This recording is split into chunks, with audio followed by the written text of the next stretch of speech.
Did you know that chronic stress can cause chronic pain? When we feel threatened or triggered, our nervous system shifts into a state of fight or flight. This causes our bigger muscles to tighten up as they're being prepared to run or flee. Meanwhile, other systems like digestion, reproduction, and healing all take a back seat. Now, this response is helpful if you have a real and immediate threat to deal with, but it can become a problem over time. So, this stress response causes high levels of adrenaline to be released into our bloodstream. And over time, these elevated adrenaline levels can change the nerves and amplify the response to pain. This makes pain signals seem greater and more constant.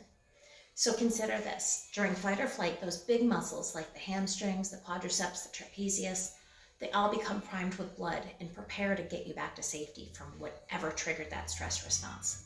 Now, like we said before, this is really useful if you have to do something like fight off a bear. But with those daily stresses of life that are more common, this response really doesn't serve us. And when those bigger muscles don't get to work out by either fighting or fleeing, the result is they become very sore and stiff. Now, at the same time, the smaller muscles, in particular the ones closest to our spine and skull, go to sleep because in the case of a fight or flight situation, these ones aren't vital to keeping us safe. But not to fear, there's several things that you can do to help combat the nervous system's response to chronic stress and to retrain your brain from experiencing this increased pain response. So if you're under chronic stress and in chronic pain, exercising those big muscles is a really important way to keep them from getting sore and stiff. Like we said, they're ready to fight or flee, and if they don't get a chance to, they're going to kind of stove up. It's also important for those smaller muscles to see your chiropractor on a regular basis, because like we said, they're not that active during times of stress.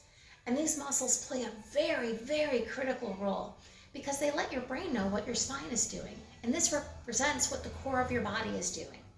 So it's real important that we keep that communication between your spinal muscles and your brain clear, because when it becomes distorted, you can end up with a breakdown in communication between your brain and your body. So not only will your brain not know what's going on in your spine, but if those smaller muscles aren't working properly, your brain really struggles to see what's going on in the rest of your body and really the world in and around it. And this can lead to accidents and the development of more pain and more problems.